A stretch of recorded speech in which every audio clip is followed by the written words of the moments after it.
Welcome to the Social Selling Show with me, Will Barron, the founder of Salesman.org and the king of social selling, Daniel Disney. Daniel, how's it going, my friend? I'm very well, Will. Excited to be back for another episode, and today's topic is another exciting one that I'm looking forward to digging into.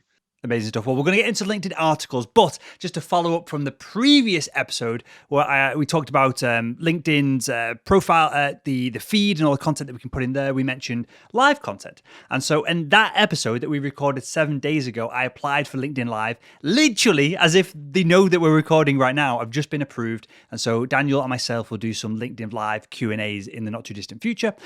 So just to follow up on the previous episode, I know, Daniel, you said it'd take a couple of attempts for you to get through the, approval process. For me, and they probably just got the rest together at this point, it took 7 days, but just one approval for anyone else who's interested in getting on live. And we probably all should be at least applying if we're not going to jump on it directly, shouldn't we? Yeah, 100%. And I think a big advantage for you, Will, which would be a tip for everyone else, is you have obviously an archive, a library of video content that you were able to sort of showcase, which they do ask for in the application process. So if anyone is applying and maybe struggling to get it approved, it can be worth recording some video content or joining someone else on a live, just so you've got something you can reference to show them that you are able to perform or host good live content. Yeah, that's cool. Maybe we should find, if anyone who's listening to this right now has applied 20 times and had no luck with live, let us know. And if you're not a complete psychopath, perhaps we can have you on with myself and Daniel to prove to LinkedIn that you can crush the live and we can use that on your application. So with that, we digress slightly, but let's get back into LinkedIn articles. So I'm going to ask you the most crux question of the whole of this conversation, Daniel. Do we need to do LinkedIn articles? Is it enough just to be posting in the feed and connecting with relevant potential customers, or do we need to actually do articles on top of all of this? It's an interesting one, Will. A lot of people claim LinkedIn articles are dead. Everyone's pushing for video, for lives, for text posts, etc. And articles have been pushed to the side. Now, to answer your question, yes.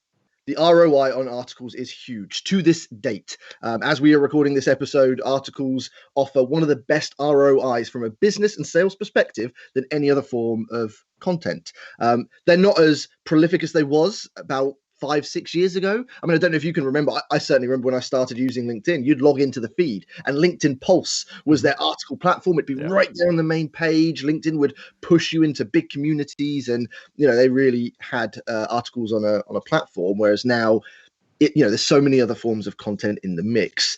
The key thing for articles, and we'll dig into this in today's episode, articles allow you to give a significant amount of more value compared to any other form of content. They also give you the only opportunity, in my opinion, to promote you as an individual and the product or service you sell compared to, again, any other form of content where you just can't do it. You can't promote yourself in any other form of content. You're not giving enough, whereas in an article you can. And because you're able to then promote yourself, that's where the ROI tends to be higher. But we will break down how that works.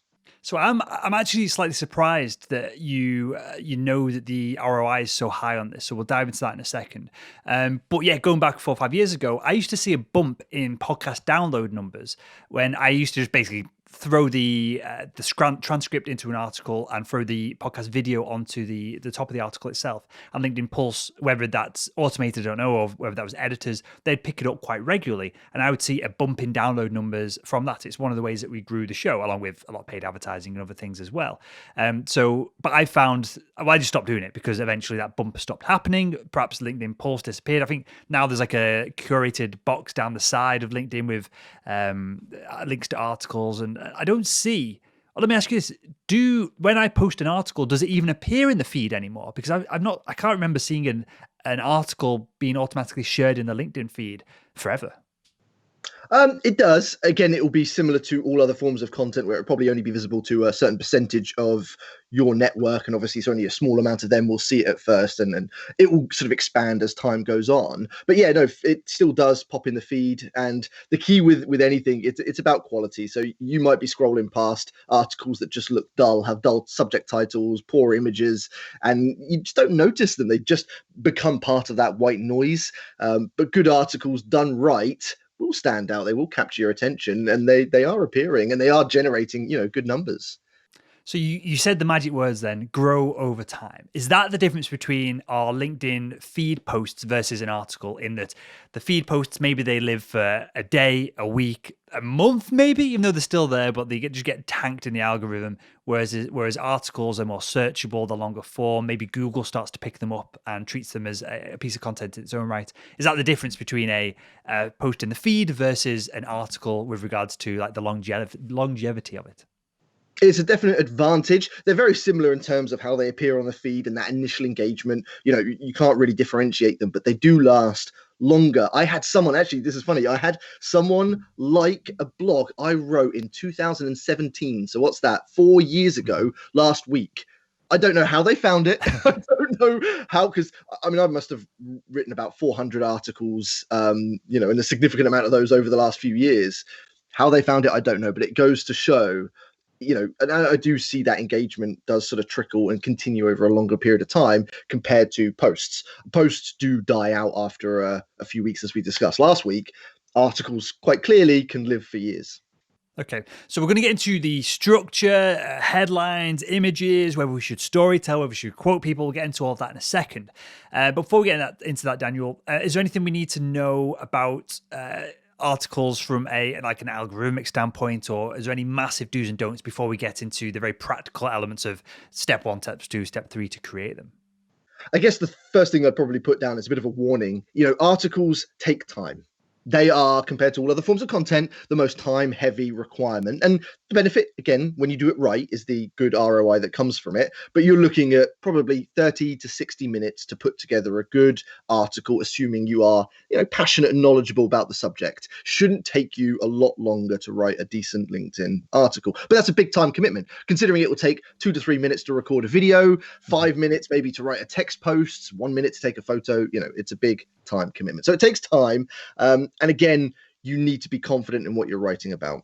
I've tried writing articles for other people in subject areas that I'm not knowledgeable or passionate about, and that might take me 3-4 hours and be a very stressful experience. Whereas if it's something that I am passionate or I'm telling my own story, I might be able to pump that out in 20, 30 minutes. So it takes time. You need to know what you're talking about. But once you understand how to do it, similar to content, there's opportunities all around you. And it's kind of just opening your eyes to seeing, actually, there's a story I could tell, something that happened to me today or yesterday or last week, maybe in my last job. There's a story. Actually, that would make a good article. And once you start to see it, you'll see there's ideas all around you. Perfect. And before we get into, again, the nuts and bolts of the structure, headline, image, all this, are there styles of articles that we should be looking at? For example, with blog posts, we have like listicles. So anyone who's not familiar with that term, it's the BuzzFeed article of 10 ways to dump your girlfriend, or 15 ways to XYZ, train your dog to stand on its head and spin around. So there's listicles, there's long form, just editorial content. There's the content where you're asking questions and calling people out. Is there a specific style of LinkedIn article that works better than others? No, is the short answer. I mean, we'll go through the whole structure. The structure has to follow a certain pattern, but that could be done in a list form. It could be done in a story form. It could be done in an informative form or an interview form. So it doesn't necessarily matter what the content is, but what does matter is how it's formatted. If you just sort of regurgitate blocks of paragraphs or one long bit of text, you're probably going to struggle to get engagement. You do need to structure it the right way. But yeah, in terms of, I've tried and tested and continue to try and test all different forms. They all work when you do it right. Sure. And final one on this, just out of my personal interest now, because I know you follow the numbers on this. I know you look at the data, which is important. Do you find that all your articles get, I don't know, like 10,000 views? Or do you have massive discrepancies between some will get 100,000 and some will get 50 views? Is it quite level, or is it massively dependent on the content and the time that it goes out and all these different elements that are somewhat difficult to control? Or does LinkedIn over time like level the playing field, consider if we assume that most of the content is a similar quality? Again, Will, very similar to content in general, it is varied depending on the quality of the content. So you're right. There'll be the average sort of engagement. You see this on posts. You might get 100 likes. You might get 10,000 views. But then do it right, get that right topic, right timing, good content. You could see articles do hundreds of thousands of views plus. So yeah, it really does vary on the quality of the content and the timing of which you write it. So, tapping into making sure you're writing content that's relevant today to the audience, to what people want to hear and read, is going to help you drive better engagement. Cool. As you say that, we should probably, I know you're an expert in this, but we should probably have someone who focuses just on this. We should have a PR expert on at some point.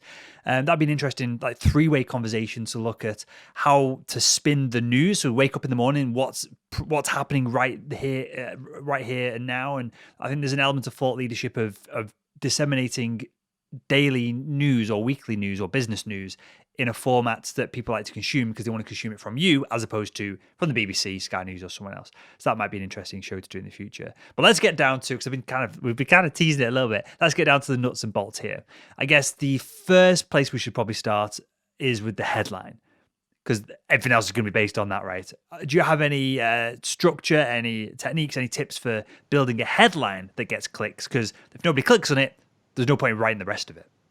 Exactly that. It's the bait on the fishing hook, Will. If it's not good bait, the fish aren't going to bite it. And it's the same with your headline. I have seen and read some amazing articles that had the worst headlines and so didn't get good engagement. The article itself was amazing, but they didn't have an engaging headline, so no one was clicking on it and reading it. So yeah, that's exactly where I start. My process tends to be come up with an idea and then, right, okay, first thing I'm going to do is think of a good headline, because not only is that an important part, but it's also going to help me when I write the rest of the article sort of keep on track. So yeah, coming up with a good headline, it needs to be short, sweet, snappy, and attention grabbing.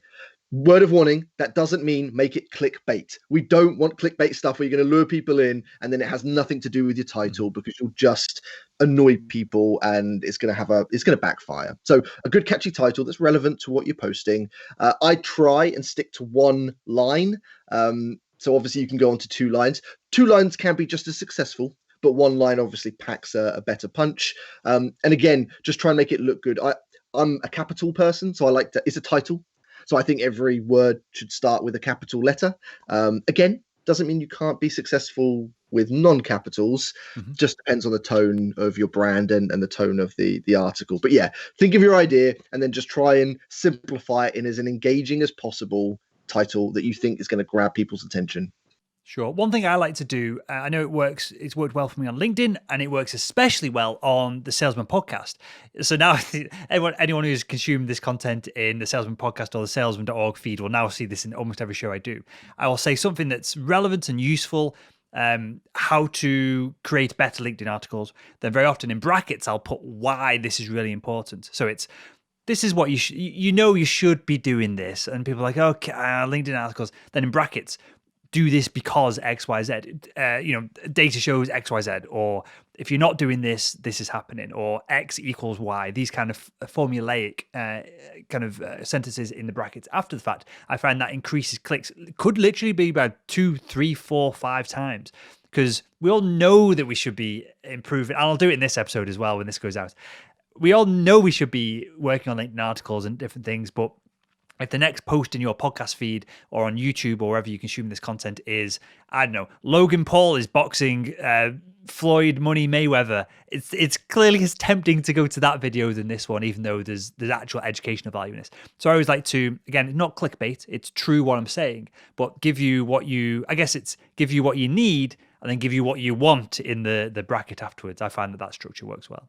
Yeah, that's really clever, Will. I really like that. I see a lot of articles do the same thing, bracketing the sort of key points. The goal is you want to not only capture their attention, but as you say, lure them to click on it. And you need to, and sometimes being honest or sometimes putting everything right up there is what you need to do to bring them in. So have that mindset. Always think about, okay, if I'm scrolling through my feed, what's going to make me click on this article and choose to read it? Sure. And I don't know if you know this for a fact. We're kind of getting into the weeds with the algorithm side of things now. So obviously LinkedIn doesn't share what it's doing and what it isn't, but tell me if I'm wrong, there's probably likely an element of dwell time when you click on an article. If you bounce straight back out, LinkedIn probably goes, it's probably not the best article in the world because there's little value in it because you jump back out. And I know Google does this as well. When you click on a link in Google, if you go through that site and go to multiple pages on the website afterwards and hopefully buy something, Google will bump that up the search rankings. So if you are trying to clickbait people, you might end up with more views on the post, but they are 15-second views as opposed to someone consuming the content and really getting into it over the course of 4 or 5 minutes. So another word of warning with the kind of clickbait side of things. Cool. All right, then. Well, So we've got because I'm visualizing this as we go through it, right? We've got the headline, and above this headline, we've got the opportunity for images. And within the post as well, we'll get onto the media in the post. But whether it's above the headline, or whether it's just below the headline, depending on mobile and the changes that LinkedIn will make to their own UI user interface over time, we'll call it the kind of headline image. What should be in that image? So very similar to the headline, that needs to be something engaging. You want to lure people in, and those images make a big impact. Now, I use a platform called Canva, canva.com. I think we talked about this when we went through LinkedIn profiles. Free to use, by the way, and I don't work there, even though it always sounds like I do. But they have the right sort of sizing images that you can then add text, add images, add logos, move things around. I create 99.9% of my article images on that platform. And again, you're just trying to create imagery that's going to lure people in relevant to your headline. What I will say, what came out, I think I started doing this about summer last year.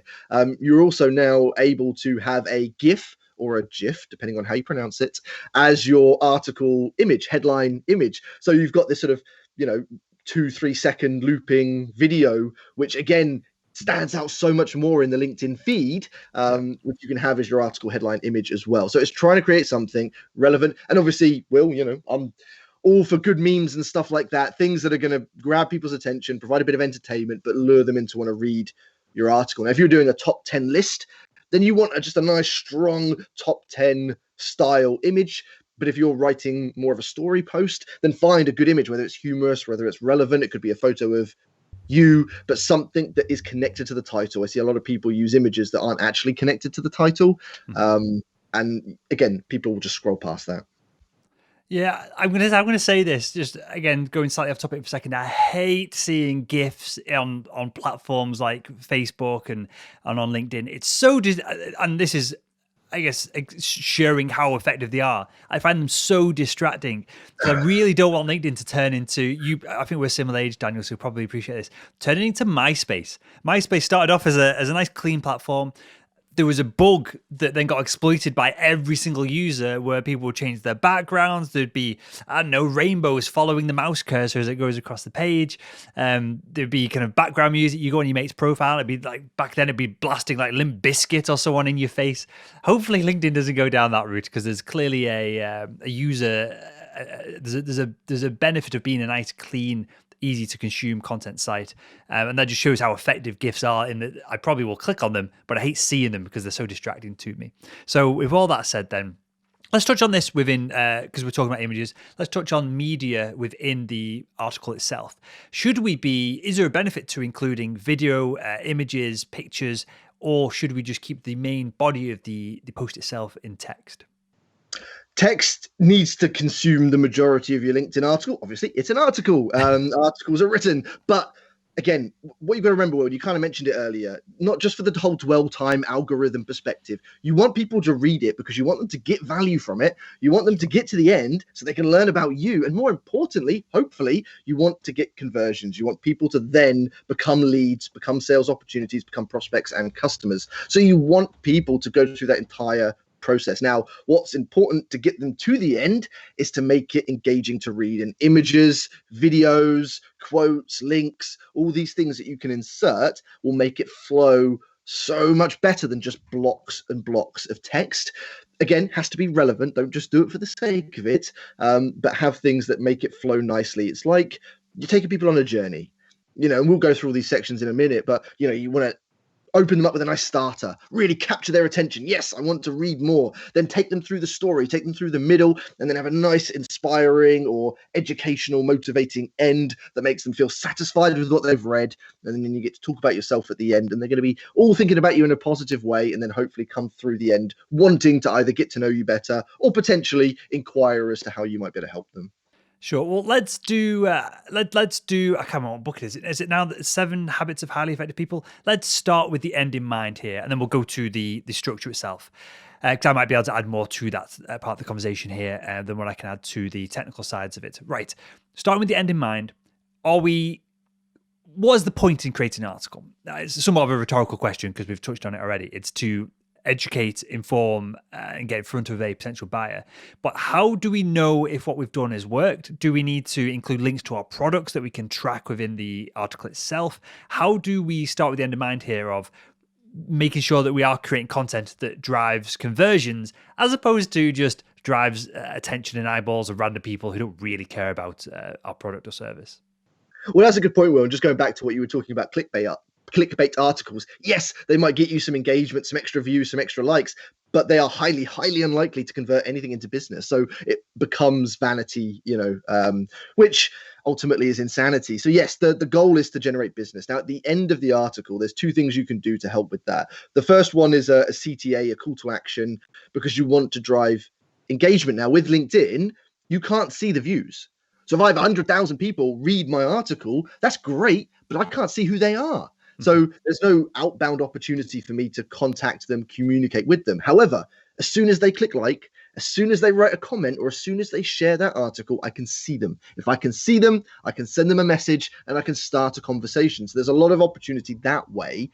So you want to drive the engagement. That's your call to action, the first bit. The second bit is the about the author section. And this is where you want to then tell people about you. Let them know who you are, what company you work for, what you do, how you help people, and then how they can get in touch with you. And this is the inbound lead generation tool, because they've got the value from the article. They might go and look at your profile. And this is where you can absolutely have trackable links to the website, to any sort of page or funnel platform. And then one of two things will happen. They'll convert through that, or they'll come through LinkedIn and they'll send you a LinkedIn message. Dan, Will, loved your article. Really great insights. We'd love to talk about you coming and speaking, training, whatever it may be. And then great, you can assign that directly to coming from the article because they reference it. And if they don't, you can ask at some point. But yeah, best ways to then track and convert. And that's how you close a good article. I love it. So I never thought about it like this before, but that's a really smart way of going about it. Of if you can, this almost gives you some structure and ideas of articles to write. So if you're writing, I don't know, let's say I'm selling hot tubs randomly. If I'm selling maybe I want a hot tub. Maybe that was a Freudian slip right there. As it's snowing outside here in beautiful Leeds, and the roads are all a mess, which is why I'm still in the home office, right, as we record this. So maybe I'm selling hot tubs. If I write an article sharing a specific problem that people who are looking to buy a hot tub have, and at the bottom of the article, I kind of have a call to action, a CTA of, hey, leave a comment below. If you're facing this issue, they're going to leave a comment. And then I've got the perfect potential prospect. They've come to an article about buying hot tubs. They've put their hand up to say, I need help. They've read an article and took action to say, I can't solve this problem myself. Hopefully, I'm acknowledging the fact that I have this issue. Subconsciously they're saying, kind of put my hand up, help me please. You reach out to those individuals. You can hopefully send them a message, get them on a quick call. They are hot prospects, right? They are prospects that will at least jump on a call with you, if not convert at a much higher rate than any outbound prospecting that you could potentially do. Now, with that said, obviously there's going to be a limited amount of those individuals versus what you could perhaps do outbound, but that is really smart. I really enjoyed that, Daniel. Okay, is there a way, just on this point here, because I feel like this is perhaps just a literal strategy that people could implement today. Is there a way to track these comments that are coming in a way that's easier than having your 400 articles and refreshing them every morning and looking who's posted what when? Is there a way to track new inbound comments without kind of relying on LinkedIn's notification system, which I don't find once you get over a certain threshold of comments and notifications and likes and stuff, it becomes a bit of a mess? As it stands, I haven't seen any software or platform that's able to do that. As I'm sure you know, Will, LinkedIn are very closed off with their data, so they don't connect well to other platforms. I'm hoping those doors open and we get more social enablement tools over the coming months and years. But yeah, I guess the way to look at it is that if you write an article today, you've probably got a week of high engagement, really a few days, but a week of that sort of continuous engagement, and then it's going to sort of go off in the distance and you won't really get much from it from then. So it's not like you need to be constantly going through all of your articles. Sure. You've only got a short period of time where you need to be monitoring it on an active basis. So yeah, it's not like I don't need to go through all 400 articles every day and check for new comments. But at the moment, as far as I'm aware, then notifications is your best bet. Sure. That seems like a part of LinkedIn Sales Navigator, or we talked about it before. I'm convinced LinkedIn's going to become a CRM of its own right at some point. It seems like that is even could be done company wide. Of you, maybe individuals own their own profiles, but then they can link it to a team account, and then inbound leads like that can be shared to perhaps an SDR if you're an account manager or whoever to manage them. Okay, so we'll look forward to that in the future. So let's get down to, I think the saying is brass tacks now. Let's get down to the nuts and bolts, the most important thing here, because we've not skirted around the edges, but I think we've built a good platform to talk about the content itself now. So we've got an image, a hero image, we've got a title. What comes next in this post? And I guess how long should it be as well, just to set expectations here? Yeah, so your first port of call is your introduction, your opening few lines, and this could be 2, 3 lines, maybe a couple of small paragraphs, but it's the first things they're going to read. And again, you have a short amount of time to win their attention, the right for them to then kind of read on. So it needs to open up nice and strong. Now, hopefully, you've obviously caught their attention with your headline and your image. So you've got a good subject. You then just want to set the scene. You want to, lay the land, get everything ready for the story that's about to follow. So people write in different ways. I write as I speak. So I think if you go back onto, and you can go onto my profile, look through all my articles, you'll see I sort of do sort of 2, 3 lines, very short sentences, essentially like I'm telling a story. And I will write it as if I was speaking it. It's not about writing. I don't write an article the same way I'd write a book. But it's just to try and lure people in, get them interested. But you need to make sure you get to the point quite quickly and tell them exactly what they're going to achieve by reading that article. So what benefit are they going to get by continuing to read? What's at the end of this article? What value are they going to get, so that you get them to buy in and want to read it from start to finish? You need to be upfront with that. So yeah, make it engaging, make it nice and simple, but give them a reason to read on. For sure. I like to frame things up, and I do this less so in LinkedIn articles because I don't write very many of them, but more in YouTube videos and longer form content and the training products that we have. I will give people the why at the top of, you do this and you're going to get this, this, and this. That's why you should be interested. And then I move into the how. So I engage people emotionally at the top, and then we go into the actual content and the training at the bottom. Now, just to give more context for the audience here, each of these interviews or conversations, I guess, that me and Daniel have, I write down in a Google Doc, have it up on the screen with me, and I've done it here. So we're in this, obviously, video podcast, we're talking about LinkedIn articles. But the first thing I wanted to talk about was, literally, I'm reading verbatim now, quoting, do we even need to bother with LinkedIn articles? That was the first part of this conversation, just to make it real for the audience of what we're doing here. Of that then tees up the rest of it, because clearly it's a rhetorical question. We know that there is a need to do this, otherwise we wouldn't be recording this episode, or it would have been the shortest episode of all time, of Daniel turning around and going, nope, and then me going, that was the Social Selling Show, thanks for tuning in, and doing our outro. But that rhetorical question then enables the reader, the viewer, whoever's consuming the content, to go, oh, okay, emotionally I need to buy into this. Now, how do I practically do it? So that's how I like to set up the intros of all our content as well. Okay, so we've got the intro. The person is now hopefully hooked because they've clicked a link with the headline. They've seen the image, even if it's kind of in the background, but it's caught their attention. They've got that initial hook. What comes next after that? So then you've got to tell the story, Will. Then you need to go through everything. So let's say we're going to do the top, and maybe we'll do this, Will, after this episode, the top 10 social selling tips shared on the Social Selling Show. I'll find a better title. That's quite a long title. We open it up and we lay the land of recording these episodes and all the tips we've covered and the messages we get from people that it's impacting. Then we're going to go. So then the middle part is the 10 tips. So then we're going to go tip 1, tip 2, tip 3, etc., and take people through all those tips. Now, again, we're going to break some of them up. So after some of the tips, there might be an image. Maybe it's a quote that's sort of wrapped around that specific tip. Maybe it's a meme that's going to sort of make it a bit more entertaining. Maybe we're going to link another article or an episode directly that goes into more detail with the tip. But either way, those 10 tips are going to be written in an engaging way that flow nicely, that give the value. The middle part of your article is the value giver. So you're just giving value, and they're going to want to keep reading because each bit they're reading is going to give more and more value. So that's your middle bit, the value giver. You've caught their attention, you've hooked them in. Now you're going to give the value. That's your middle part. You've said something really interesting here. I call this the rabbit hole effect. So I like to do this with all our content of, they read one bit and they go, oh, that's interesting. And they open a new tab with the next article. And then they carry on reading and then they go, oh, I'll just check out his profile. And they click on that. And then they go back to the article you just linked to, which is now a podcast. So they go, okay, I'll get my app out. I'll download that podcast. And now they're in your ecosystem. And now they're going to see your content in the feed. Hopefully they've added you as a contact on LinkedIn. They're going to now get into the podcast.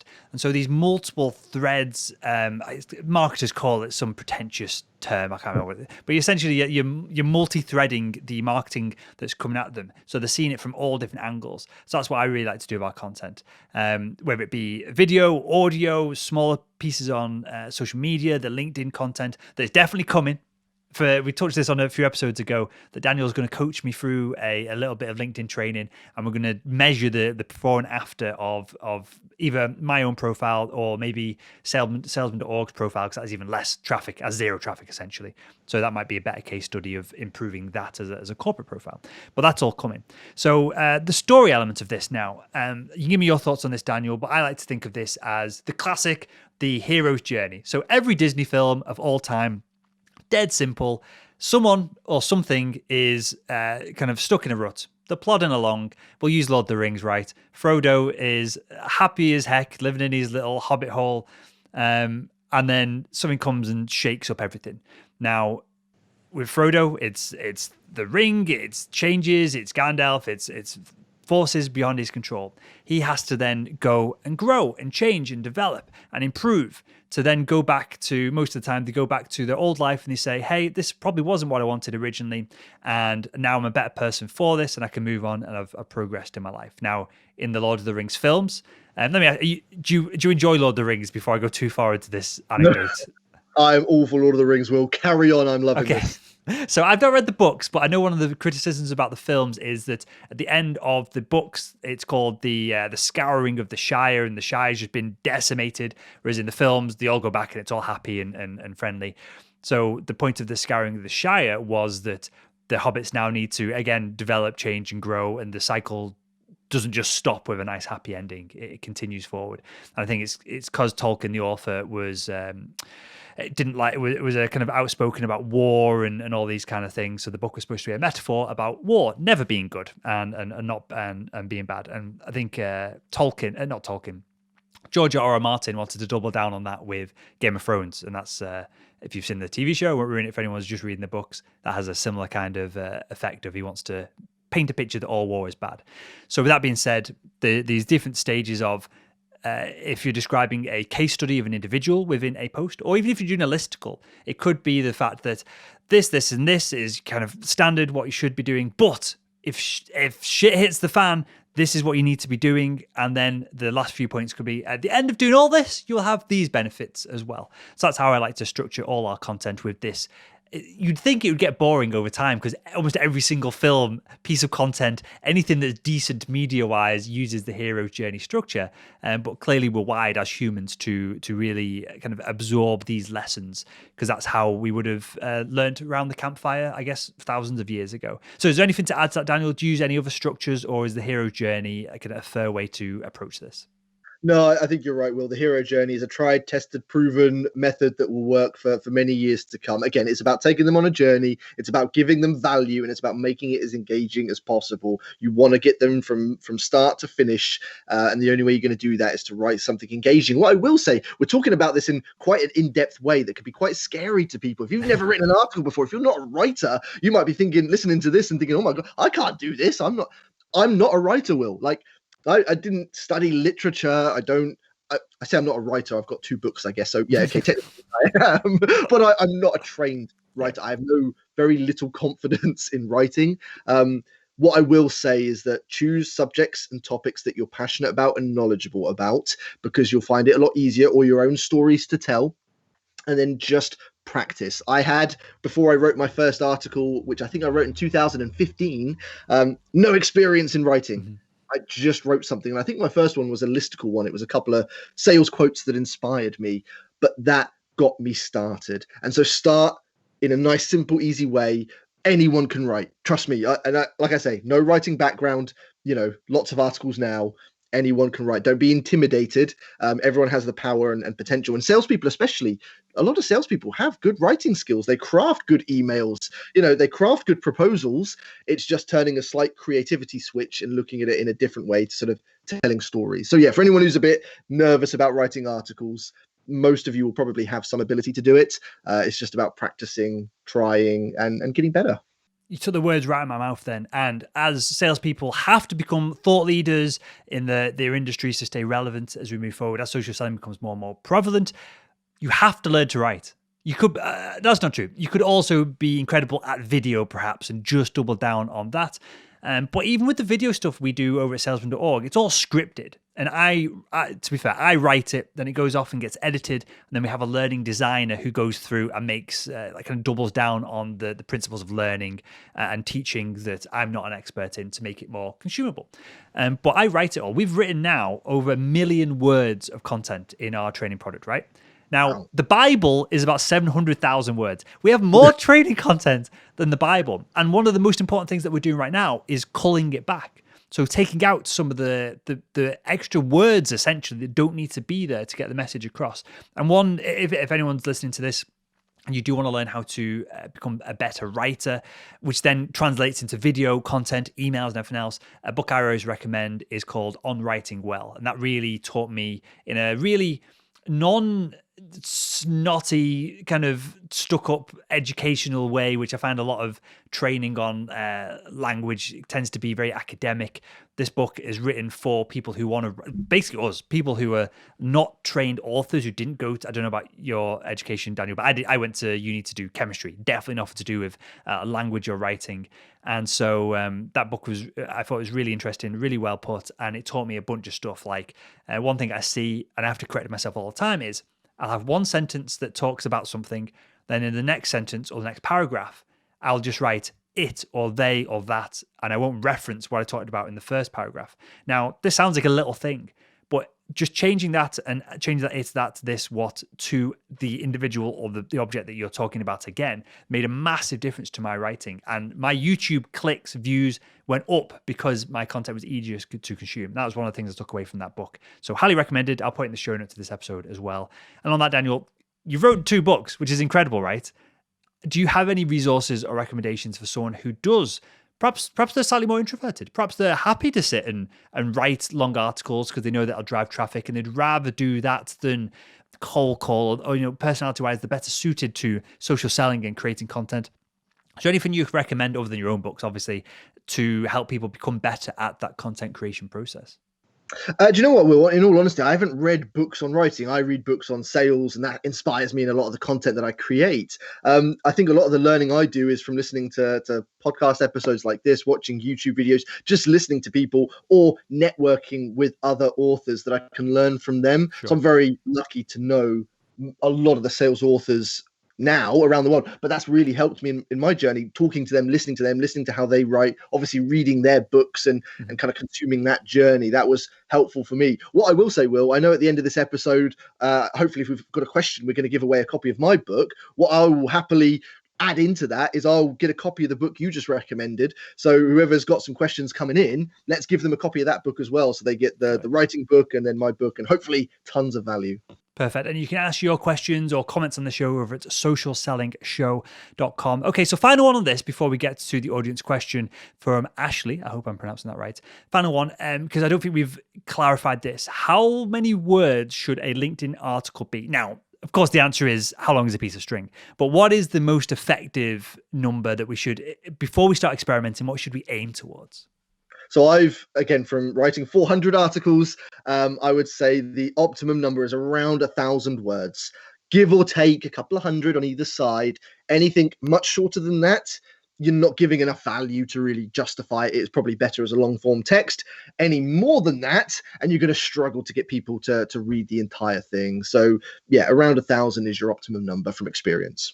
And do you know, I'm putting you on the spot slightly, but do you know off the top of your head the word count limit for a LinkedIn post, or a feed post? A feed post, I don't know the word limit, but it's 1,300 characters. So sure, that can obviously come in any amount of wording, but 1,300 characters is your limit in that, which I guess equates to maybe 3 or 4 sort of chunky paragraphs usually. So they are purposefully redirecting longer form content to an article, aren't they? Basically, yeah. If you're writing a long form post and it's getting too too juicy, then you can just go into an article and actually do it properly. But if you're writing an article and you've not got enough to write about, maybe it's better suited as a text post. Amazing stuff. Okay, so let's wrap up the show with an audience question. If you want a signed copy of Daniel Disney's best-selling book, The £1 Million LinkedIn, I'm really sorry, £1 Million, usually hold it up. Usually tee me up, Daniel. Oh, sorry. A signed copy of the £1 Million LinkedIn message. £1 Million LinkedIn message. Then drop us a message over at Social Selling Show with a question or a comment on the show, and we'll read it out. Today's question, I guess, comes from Ashley Hilmer. She asks, my sales manager is asking me to regularly share boring marketing material on my profile. How can I explain to her, the manager, that they don't own my LinkedIn account, I own it? How can we deal with this? That is one of the best questions, Will, I think we've ever had on the show today. I absolutely love that. There's two things you could do, Ashley. Number one is show them the minimal engagement that those posts get. So the proof is already there. I bet if you go through the company feed and any times you have shared it, just show them, say, look, they're getting no views, they're getting no comments, they're generating us no business. Why would I keep doing this? And then go and I can give you examples if you want to message me after this, Ashley, but go and find companies and salespeople that are sharing better content, and then in contrast, show them the results they're generating, because it will be significant. And sometimes that's the best way to get a sales manager on board. Obviously, show them results, show them numbers, and have conversations with people. Go and find a salesperson who's sharing good content, and say, look, this is the results they're getting outside of the views and comments. These are the opportunities they're generating, the sales and deals that they've won. So yes, if you want me to share this blog, that's fine, but I'm not going to, it's a waste of time. Why not spend a little bit more time and create better content? Results will always do better, but she's right to say it's your LinkedIn profile. The company doesn't own it. I think the best way to communicate that is not to sort of make it sound like it's yours, you want to do what you want with it, but to make sure they understand you want to do stuff that's going to generate business that will benefit you and the wider business as well. Yeah, for sure. And just to double down on this, I'm assuming it's against the terms of service of LinkedIn to create profiles via a company. It should be done by an individual. They should be owned. It should go to an individual's email address as opposed to a large company's account.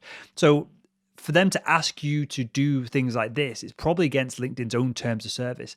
And if you've got enough leverage, if you're perhaps more tenured in your sales role, if you have a big LinkedIn audience, take in your employment of contract and ask them to add a line to the bottom of it for essentially a licensing fee or a marketing deal to add, it might be, the number might not be irrelevant, and it might be more of just a conversational kind of point to make to prove the issue, to push the issue here. Ask them to, you'd say, add $3,000 a year on your salary, and you're going to charge them £100 a post that they do. I know you do. I think I'm right in saying, especially on the daily sales, you do sponsored content that goes out on there, right? Whether it be webinars or whatever it is. When we work with new sponsors, I post about that sponsor and announce it. But we're getting paid to do that. Clearly, we want to sell the product or service of the organization that we work for, but we're not obligated in any way to do that on a LinkedIn profile. And if in your employment contract, which may come in the future, they are trying to obligate you, you can go back to the fact that it's probably against LinkedIn's terms of service to do that, because they don't want the organization just getting LinkedIn's content feed just getting spammed by Microsoft, who has 1,000 million employees who can just promote something overnight and really push it out and abuse the algorithm. Cool. Anything else we need to cover with regards to LinkedIn articles, Daniel, or are we wrapping up here? I think we should wrap up. I think we've covered everything. Lots of great content. Again, listen to what we've covered in this. Good headline, good image, take them through a journey, make them engaging, break them up. Same principle to text. Have your spaces between the text, make sure it flows nicely, have media within it, and then wrap it up nicely at the end with a call to action and about you. Do that. One thing we didn't cover that I'll add as the final point, I would recommend writing maybe 1 to 2 articles a month. It's not something you need to be doing multiple times a week. Once a week could be quite a lot of time commitment for people. So once or twice a month is a healthy amount to kind of keep that rhythm going. So this isn't something you need to do lots of. but just on a semi-frequent basis. But do it. There's a lot of potential in it. Write good articles. And if you've written one, share it. Send it to me. Send it to Will. We'd love to see it and hopefully see you guys taking what you learn and writing some good content from it. Amazing stuff. I guess that's one thing. We'll just touch on it for 30 seconds now. We should be promoting these articles, right? We should get an article. We should write a mini version of it and have that in the feed as a separate post. We should be promoting them over and over until I guess that first week or so, or even the first month if we're doing once a month. That's fair to say, isn't it? Definitely. Cool. All right, then. Well, that was Daniel Disney, the king of social selling. My name is Will Barron. I'm the founder of salesman.org. And we will speak to you again on next week's The Social Selling Show. See you next time.